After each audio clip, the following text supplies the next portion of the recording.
మరొక ఉత్తరం చూద్దాం గురుగారు. మనస్వి గారు చెన్నై నుంచి రాస్తూ ఉన్నారు. శ్రీరామ రక్షా స్తోత్రాన్ని చదవడానికి ప్రత్యేకమైన నియమాలు ఏమైనా పాటించాలా?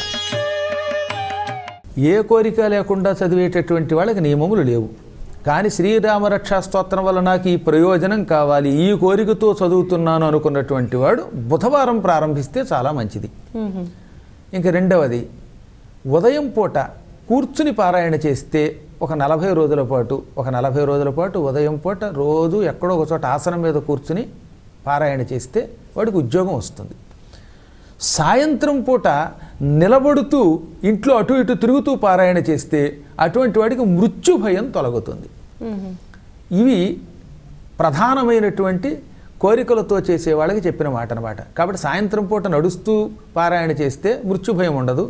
ఉదయం పూట కూర్చుని చేస్తే ఓ మంచి భుక్తికి సంబంధించినవి దొరుకుతాయి. దాన్ని వాళ్ళ మనం ఉద్యోగం ఉంటున్నాం కదా, ఉద్యోగం దొరుకుతుంది.